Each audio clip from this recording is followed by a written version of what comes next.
that line of force is still straight up and down rather than angled in the direction that our triceps are moving. Hey, it's Cameron with the Atlas Strength Shop, and today we're going to go over a few tricep hacks that we use for all of our athletes here at the Atlas Strength Shop. Because we do so much volume in our pressing, it doesn't leave a whole lot of room for accessory work, so we have had to come up with ways to get the most out of our tricep training. But before we get to that, please like this video and subscribe to the channel. It really helps us out a lot. Let's get to it. So the first tricep variation we have, we're going to do off of this cable machine right here. Now, you may or may not be able to do this with the cable machine that you have access to if you're not at the Atlas Strength Shop, but this is what we do. You reach across, and you just hold on to the little stoppers, and you're going to make an X in front of your chest, about sternum height. Notice my forearms are perpendicular to the ground. Then chicken dance. Then you just extend out. The reason why we're using two cables is because we have two arms and we want that line of force to be in line with our triceps. This is as opposed to something like a rope, where even if we extend down and out, that line of force is still straight up and down rather than angled in the direction that our triceps are moving. It doesn't take a whole hell of a lot of weight to accomplish what we're trying to accomplish here. Just really focus on fully extending and getting that squeeze in the triceps. So again, reach across. I usually wrap around my thumb just for a little extra grip. Hook grip. You're going to cross about sternum height in front of your chest, and you're going to extend out. Also notice, I'm not rushing this. I'm moving slow and with purpose. I'm feeling that squeeze at the top of the rep.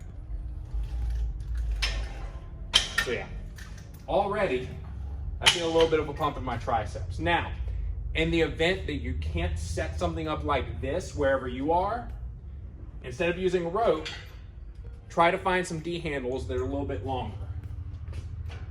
It doesn't feel exactly the same, but it feels a hell of a lot closer than it does with the rope. Let's move on to the next one.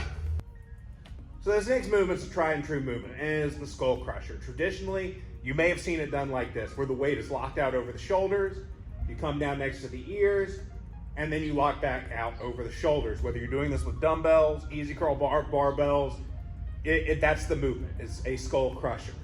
We're gonna make it a little bit more difficult though.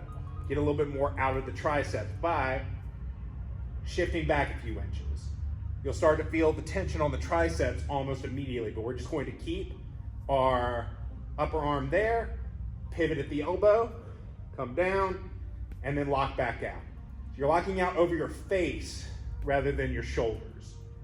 Now, what does this do? This keeps our skeleton from being what supports the weight and puts all that tension onto the triceps. So we'll be able to get more out of less. Again, move back over your face, come down to your ears, lock back out over the face. Tension stays on the tricep the entire time. So I'm doing this with dumbbells. You don't have to do this with dumbbells. The reason I do is because it's easier on my elbow. Some of our clients, we found it's easier if they do something like an easy curl bar or a barbell. It really depends on you and what your elbows can handle. I also personally like dumbbells because I don't have to worry about getting tired and cracking myself in the skull.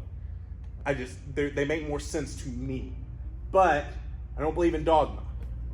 At the end of the day, a tricep hinge is a tricep hinge. Speaking of elbow pain, what should you do when your elbows eventually do start hurting? Because if you use a body part long enough, you're gonna get a little bit of aches and pains.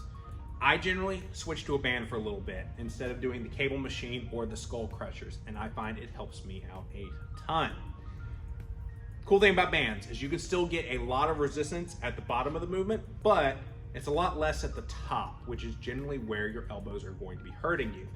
So you just grab the band wherever appropriate for the resistance you're trying to get to, and you do that same movement that we were doing over there on the cable machine. You do this and your elbows won't hurt. I also like to think of the band like prehab work. I do a lot of band work at the beginning of my pressing days, whether it's bench press or overhead press. I do it during the cool down period. I treat the band like prehab.